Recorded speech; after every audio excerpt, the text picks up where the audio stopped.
Hey, Sparkles, welcome to another Sparkle Saturday. And I am so excited that I have one of my Sparkle sisters here, April Louise, and she's going to tell you a little bit more about herself. And we are tackling mom guilt today.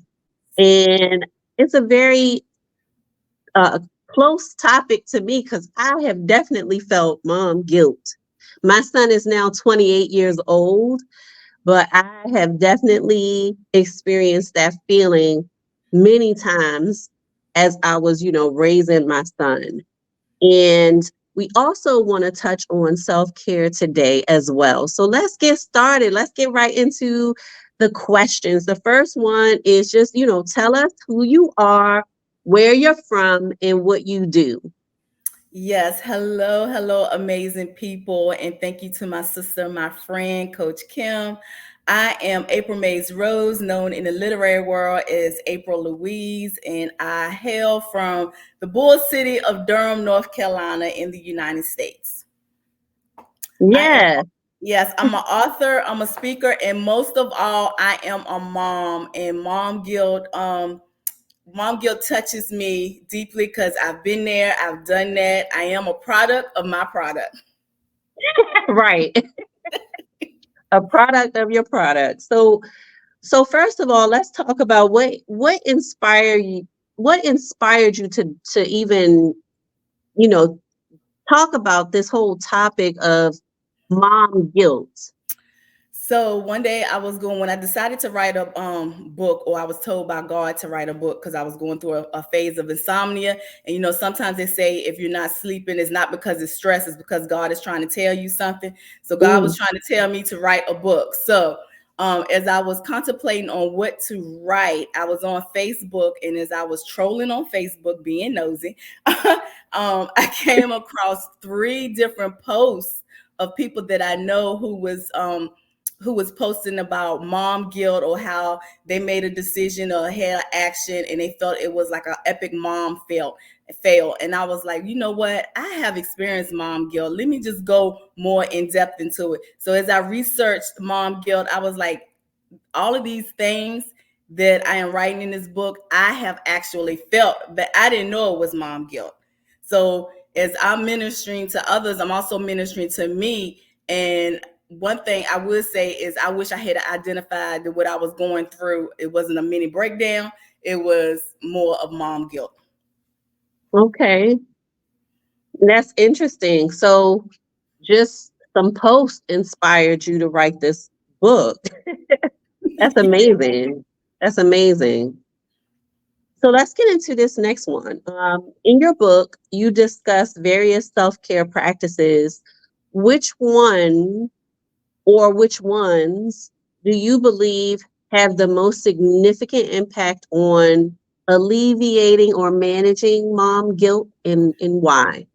So first of all, I want to say, for those who don't know what mom guilt is, mom guilt is that nagging feeling in the back of your head, or that little entity that's sitting on your shoulder and whispering to your ear that you are failing as a mom. And then it comes to the forefront of your mind, and it affects your thought process, it affects your emotions, and then it affects your behavior. So that is what mom guilt is. What I have experienced, and with talking with other moms, what they have experienced too, is some of the strategies to alleviate mom guilt. There's some short term, and then there's long term. So one of the biggest strategy that I believe in, and everybody should believe in, and this helps alleviate mom guilt as well as part of self-care, is you need to set boundaries. Mm, Everybody cannot have their front row seat to your life. Everybody mm, cannot have access to your life. Even your family and your closest friends, you may love them, but everybody cannot have that access to your life, because some people don't understand what you're going through. And this one is telling you this, and this one is telling you this, and this one is like, well, when I was a mom, I did A, B, C, D, E, F, G. But what mm, worked for them might not work for you. So you have to set absolutely. those boundaries on who has access to your life and to your child's life. especially as a Mm. new mom. Because of course, as a new mom, you're gonna get a lot of advice. Some is warranted and some is unwarranted. But everybody's gonna tell you what you should feel and how you should raise your child. But you know what's best for your child. You know what's best for you. So you have to set those boundaries. So that's like the biggest thing that I can say is set your boundaries. And in setting boundaries, do not try to live up to other mothers' expectations. Everybody can't be Claire Huxtable. Everybody can't be June Cleaver. I'm dating myself. June Cleaver was from Leave It to Beaver. But everybody Right. can't be that. You have to be what you can be in the situation and the environment that you are in. So set those boundaries and stop, which may take a while, at stopping. Stop living up to other people's expectations. That is really, really, really good advice. Um, I just got off of an interview myself, and we were talking about codependent behaviors Mm-hmm. because offering advice that hasn't been asked for, unwarranted advice, is a codependent behavior. And Yes, it's it is. one that I actually had to check myself on, and I had to stop doing it. I had to ask the permission, do you want my advice? Right. So I love it. Set those boundaries. So, for mothers who are juggling multiple responsibilities, what advice do you offer to integrate self care into their daily routine effectively? So being one of those moms, or used to be, because my child is grown now, so he is living his best life. So that's a whole nother topic for a whole nother Right, day, is being a right. mom to an adult. Mm-hmm. So, but just being a busy mom, you have to again set boundaries within yourself, set boundaries, your household, set boundaries with your work, because work will have you working overtime, and like you're the only person that work there. If that's the case, I Mm-hmm. can just be an entrepreneur and work for myself. So you have to Right. set those work boundaries as well. But not only setting those boundaries, you have to find time, even if it's just 15 minutes out of the day, for yourself, your me, myself, and I time.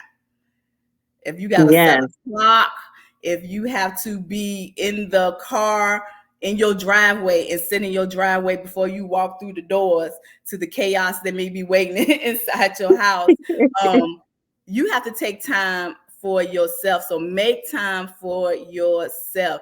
You can come home and cook some hamburger helper and a salad for your children and your spouse or significant other, and then take yourself out to eat. Have that time for just you, because you need that time, because you can't pour from an empty cup. Mm-hmm. Preach. Because you know what? And I had to learn that it took me a while actually to learn that I need the time away. And it took me a while to not feel guilty Yes, about having the time away too. Because when we take care of ourselves, we can better take care of others, yes. right?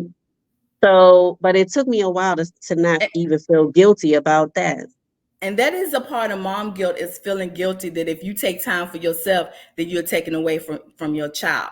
But say you said, okay, my child's going to be with a grandparent or a sibling. Your child can be out having the time of their life, Right. having fun. They not even thinking about you, but now you feeling guilty because your child is not home with you. They out having a good time. This is your time for yourself, but you feeling guilty because you taking your time for yourself. That child ain't thinking about you. That child is having a good time. And instead of us, like, say we at home, we have a few hours, our child is out and about having a good time. We have a few hours. Instead of us just woosawing, reading a book, relaxing, taking time, what are we doing? We cooking, cleaning, washing clothes, folding clothes, doing household things, doing work things. We doing everything instead of taking care of ourselves with the time that God has blessed us to have, because someone else is watching our child. That's what we do as Hmm. mothers. So Yes. that is a caveat to mom guilt, is feeling guilty because you're taking your time, taking time away, or you think you're taking time away from your child and you're really not. Yes, and I can attest to that because had such I had so many codependent behaviors. Like I was blessed that my son, would go and because we lived in Richmond, my family is from Baltimore, so he would go and spend, some weeks in the summer in Baltimore when he was young, like maybe 9, 10 years old. And I didn't know what to do with my little stuff while he was gone. And like you said, yes, he was having the time of his life. I'm up in the house, I'm painting walls. I'm in here just finding something to do instead of just relaxing. Yes, Like go get a massage, like yes, go find a pool to sit at, go to the beach. No, I'm in there. I'm painting walls. I'm redecorating myself now. I ain't paying nobody to do this manual labor. So I can relate. Like I have been there and done it and got the t-shirt and the hat. yes. One when you say that, one weekend my son, because I live in North Carolina, but I'm from Virginia. So my son went to Virginia and he was there the whole weekend. And when he came back, he had a whole new room. Had painted it, put up pictures, put the little borders around, Right. rearranged things. He had a whole new room over the weekend where I could have been just relaxing and taking care of myself. I'd have cleaned out closets, did all of Mhm. this. A whole new room. I can relate. I can relate. And I'm so glad we're having this conversation because I'm sure there's some other moms out there who hopefully will learn from, our experiences and Yes, will do better. please do. Right. All right. So, can you share an example where a particular self-care strategy significantly improve a mother's ability to cope with and overcome mom guilt? Like we talked about boundaries and we talked about the the comparing, right? Yes, exactly. Is there anything else that you want to share with the viewers? So this may, to some viewers, it may seem odd, but I feel like what I'm about to say is very important because it's self-care for you as well as self-care for your child, and it brings in the mother, the child together, the bonding experience. So what I would say with that is have a mother-child date day or date night. So Oh, even if your child is an infant, of course, if the child is an infant, you're always there, you're cuddling the child, all of that. But just having that time was just you and your child and nobody else. The phone is off, you know, you could disconnect it from social media, you disconnect it from other people. It's just you and your child, especially when they get older to be toddlers and teenagers. Them preteen years, no joke. So they are no joke. So take to what I used to do, and of course I don't do it as often now because my child is grown. We don't even live in the same city, and he just adulting and just doing his thing, just doing his thing. And mhm. sometimes when we get together, we do have our mother son time, but we don't do it as much now because he's an adult. But what I've always done with him is I would say, okay, this weekend or next weekend, or put a weekend on the calendar. This particular day, we're gonna have mother son date day or date night, and you get him to choose. Get him three options so it can be in your budget. You get him to choose what he would like to do, and then you do what he want to do. We have a here in North Carolina, we have a place called Frankie's, which is upscale from Chuck E. Cheese. So I mean, they have like a little Okay. amusement park. It's like real upscale. So if he wanted to go to Frankie's to play games or to eat and play games, or even if he just wants to sit at home and do an anime marathon, which I am not into anime. I know more about anime than I should know. I am not into anime. But if he want to just sit at home, get his little popcorn drink and have an anime marathon, then that's what he wanted to do. That's what we did. And that was his time and my time together. In that time, you're a mother, but you're not mothering, meaning you're not asking like 21 questions like, how was school today? Why you do this? Did you do this? Did you clean your room? Da da da. You're not, quote unquote, for lack of a better word, nagging. It's just you and him. Y'all Right. sitting together. If he want to talk, he'll talk. If you don't want to talk, then don't talk. You may say, well, how's things going in school? Leave it like that. But you're not probing because they feel like this is my time with my mama. We're doing something that I want to do instead of something she's telling me I have to do. And trust me, you will learn a lot from your child. You think you know your child? You know your child until you start implementing that bonding one-on-one time. And then as they get older, they're more apt to tell you things about their life that you didn't even ask for. Some things you don't really want to know, but they tell you anyway, and you're like, I didn't even have to ask. He just come to me naturally Right. and say, Mom, did you know this was going on or that? You start having intellectual conversations as they get older, just with that time. And when I say that time, it don't have to be a whole day. It could be a half a day. It could be an hour. It could be two, just whatever they want to do. And that's for the mothers that have multiple children. I suggest that you spend time with all of them together, but then you also find time to spend time with them apart so you can get to know your child individually apart. And when I say nobody else is involved, not my husband, not my mother, nobody. It was just me and him. Mm-hmm. Me and him. And that is self-care for your child because your child is knowing, okay, my mom really loves me and she's paying attention to me and she's taking time out of her busy schedule to spend this quality time with me and nobody else is allowed in this time. And it's self-care for you because you're becoming closer with your child. So that's another Right. strategy I say use is mother-daughter day or mother-son day or mother twins day, or how many children you have. Like I said, if you have multiple children, spend time with all of them together, but then find that time. With multiple children, it can be hard, but even if you spend an hour or two separately on different days with your child. Okay. I love that. I actually used to do that. I didn't call it a date, like, but like every Friday we did something together. Yes. Sometimes it was pizza night and a movie, or sometimes it was like we would go out on a Saturday. But every week we did something. Yes. So I love that. I love that. And yes, you're right. They will tell you stuff. Some stuff I had to say, look, Yeah. you need to talk to your dad about that.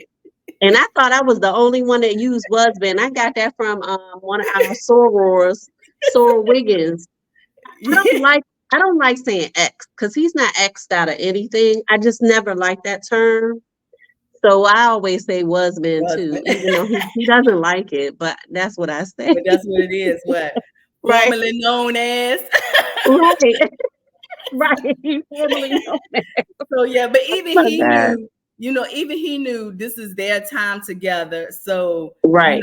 I'm not going, I'm not gonna intrude, I'm not gonna ask. I'm just gonna let them have, their time together. And we have our time together and then we come on back into the house. Or if we at the house and watching movies, you can't come into the room because it's me and his time. So Right. Right. I love it. So, how do you suggest navigating like the pressures from society? They often cause this mom guilt that we have, and often they hinder self care for mothers. So, how would you suggest we, manage it? So, back in the day, everybody was housewives. That's what the mother did. You had the children, you Hmm. stayed at home with the children, you took care of the children, you took care of the house. But then, us women, we started working. But that expectation, even though you working, you still had that expectation of you got to Yep. come home, take care of them children, take care of this Yep. household, make sure everything is running smoothly. And you don't have time. You don't have time for yourself, and that's why I said some people think they're having like a nervous breakdown and it's actually mom guilt. Even if you work from home, you working from home and you have to focus on your work at home and your children may be in the house, but you feel like you're taking away from them because you're working.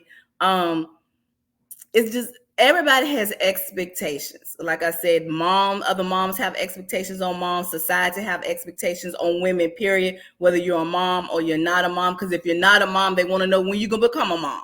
Right. Everybody might not want to be a mom. Like, how old are Right. you? You in Right. your 30s and you don't have no children. What's wrong with you? There's nothing wrong with me. So that's what I say is the biggest thing is to live up to your standards, not other people's comparing of you and not other people's expectations. Everybody can't be Angelina Jolie. We might not have, the energy, the mentality, the finance to have like multiple children and just be great. Hmm. Some of us do, some of us don't. That's not my calling. God bless me with one child. Thank you, Jesus. So that's not so it's just which takes a while, but living up to your standards and not other people's comparison and expectations of you. I think is one of the biggest things. I mean I raised my child kind of like my mom raised me, but I also raised my child different than my mom raised me, because one, my child is a male. My Right. mom raised daughters. I'm raising a son. We were Hmm. Generation X. He's Generation Z. There's totally different Right. generations. We Totally didn't different. have the digital world. They grew Right. up in the digital world. We Hmm. thank God when we did stuff, we didn't have to worry about social media and cameras and things. They have social media cameras, cyber bullying, all this other stuff that's going on. So with the values, it's still the same thing, but I've had to raise my child. My sisters are raising my nieces and nephews different because of the time. So, if my mother or grandmother or aunt say, well, well, we raised you this way, that way. Yes, you did. But we was in this generation. This is a whole different generation. This Right. this no limit soldier generation. They different. So, so my expectations, I can't live up to my mother and my grandmother's expectations the way they may want me to, because first I raised the male, and it was a whole different generation. So that's one of So the true. biggest things is getting that I have to live up to this person's expectation um out of my mind. Or you have a boss because you working and they could care less that you're a mother. They just want you to do what you need to do at work. You have to let them know. Or I know it's hard out here to find a job, but you gotta let them know, look, I'm not gonna be sitting here working 12, 14 hours and I have a child at home that could be by themselves when they get after school. You gotta I ain't trying to have social services knocking at my door because I'm leaving my child at Right. home because I'm Okay. out here working. So you just have to let them know. And Hmm. they can't by law, they can't deter you. That's discrimination. They can't say, oh, well, we're gonna let you go or da da da da da because you're a mother, because that's discrimination. So um Hmm. you just have to, instead of living up to everybody else, as long as if you happy and your child happy, who cares if everybody else ain't happy? As long as you happy and your child is happy. That part. I love it. Okay, so in your experience, what are some common misconceptions about self-care that you want to dispel through your book and your work of with mom guilt? So one common misconception is you cannot pour from an empty cup. You just cannot. Hmm. 0 plus 0 is 0. 0 times 0 is 0. 0 subtract 0 is 0. You can't divide 0 into 0, but if you could, it would be 0. So nothing from nothing is nothing. You cannot pour from an empty cup. My analogy is you driving on E, you driving on fumes. I used to do that a lot when I'm, gas, and I'm like, oh, I know my car. I know my car. The light that came on that already gave you a warning sign. But in my mind, I know my car. I can pass 2, 3 gas stations to get to another gas station and then fill it up. And then one day your car is like, I'm gonna show you, sister, and just stop. That that is how your body is. Your body is giving you warning signs. If you're irritable for like no reason, you're tired all the time, you just irritable, you snapping at everybody, you snapping at your children, your people in your household, you snapping, you go to work, somebody say good morning, you're like, what's so good about it? That person didn't do anything to you. You're irritable, you have brain fog, you can't think straight, you're stressed, your body is tensing up. They are all signs that you need to take care of yourself. Mhm. But us as women, we keep going and going and going and going and going. We have no more to give, but we keep going to make sure not only our children, but our household, everybody around us is good except for us. And then Mhm. we end up in the hospital with an IV in our arm, and we want to know, we embarrassed, we don't want to tell nobody that we in the hospital, and everybody, because people want to know what Right. she in the hospital for. And you in the hospital because you fell out because you're exhausted, because you're not taking self-care. Right. So a myth is self-care is being selfish. Well, if self-care is being selfish, then be selfish. You need to take care of yourself. You can't take care of somebody else That if you is a can't take common care of yourself. So misconception. yeah, so Yes. people say, "Oh, you being selfish, you being selfish." Yep, I sure am. I'm being selfish with my Mhm. mentality, my spirituality, my physicality. I'm being selfish. So Yeah. Yeah. That is a common, I would say, a common misconception. People do think when they take that time out for themselves to practice self mhm, care, that is being selfish. But I don't understand it. I don't get it. But I'm with you. Call me selfish because I'm going to exactly. do it. Matter of fact, I'm not going to work tomorrow because I need a mental health day. You need your mental. So, yeah, as soon as this interview, because, like, for the viewers who don't know, I'm in Abu Dhabi, which is about an hour from Dubai, and Mhm. it's already after 10 p.m. here. So, I'm going to turn off my phones so I can sleep late. And I'm just going to relax tomorrow. Take me a nice bubble bath. I'm going to do some treatments. I'm going to do one of them Korean masks my students Okay. gave me. I'm just gonna just take some time for me. So So yeah, I'm gonna be be selfish selfish. tomorrow. Yeah. Be selfishly spoiled. That's what you Exactly. have to do. Yep.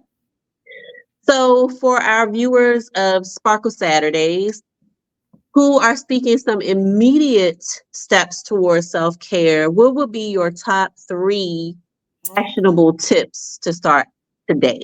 Okay, so I'm gonna give you three, but one of them gonna have Okay. one of them is gonna have an A and B component. Okay. So actually, it's gonna be four. All So right. number one, A, is to meditate. However you meditate, if you have to get up earlier than usual to start your day, do meditation, read the word, spend time with yourself and God. So Okay. meditate. If you have to, during your lunch break, take a few minutes from your lunch break, go sit in your car and meditate, woosah, do that. At night, once the kids are in the bed, everybody quiet. If you need to take that time to meditate so that you can be able to sleep, then do that. So that's 1A. 1B is to exercise. That goes along with meditation. Because exercise release all these endorphins. It's supposed to make you feel better.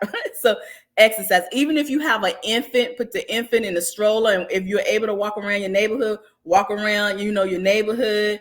Jog. If you live in a complex that has a gym, you already paying for it. Go use it. Right.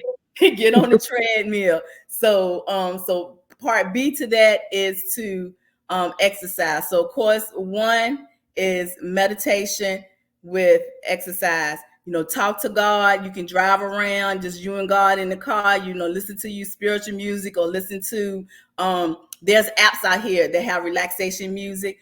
Talk to God. He would love to hear from you. He know what's going on, but he would love to hear from you. So that's one. Mhm.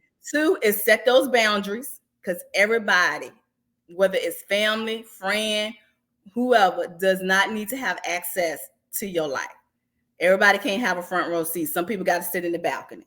So that's two. And then three, spend that quality bonding time with your child, because that's self-care for both you and your child. Okay. The other strategies that you can find in my book would take a little bit longer, like Okay. finding your tribe, if it's too bad, seeking out therapy. So that takes a little bit longer, but those three is what you can do starting today. Okay.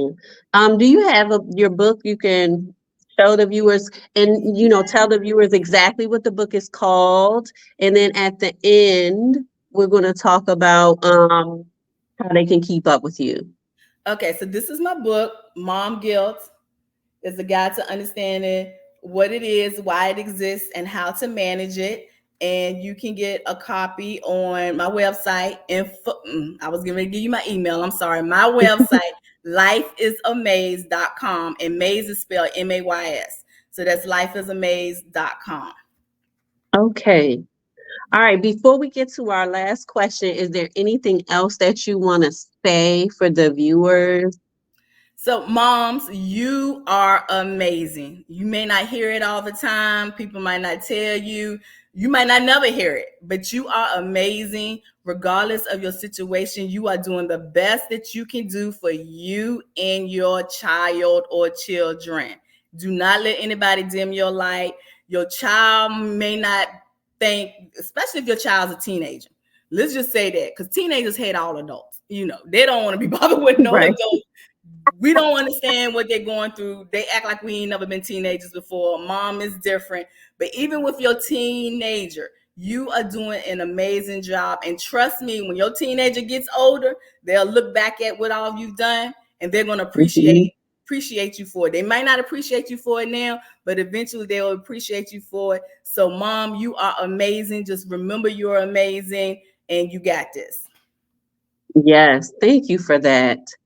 My son is 28 now, and he has definitely given me my flowers. He Oh, he has told me yay! on more than one occasion how much he appreciates me, and even when we said no, how much he appreciated that because it helped him grow. Yes, So I just thank you for that. yes, I'm yes.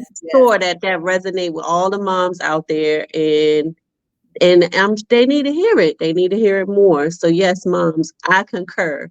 You are amazing. So April Louise, how Yes. can the viewers keep up with you and how can they support your movement? Because I feel this is more than a book. This is a movement that you Yes. are, instituting. So how can they keep up with you and support you?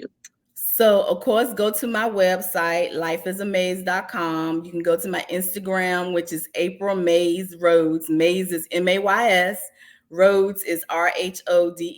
So, April Mays Rhodes. And I also have, you can go to Facebook under Life is a Maze Skill Building, as well as I have a Facebook group for moms called Navigating the Motherhood Maze Together. Oh, okay. So if you will email me all of those, I want to Yes, put those ma'am. in the show notes too. So that way, anyone who's watching the replay, or if anyone just missed any of that, they'll also see it in writing. So, yes, email that to me as well. Thank you so much You're for welcome. Thank joining me you. here on Sparkle Saturdays. It's been a pleasure speaking with you. And I just look forward to all the amazing things that you are doing and that you are going to do. And I want to say I am so proud of you, Coach Kimberly. Thank you. Yes, Thank you so much. And we'll have to, have you on again at some point. I will do. I'll be glad to come back.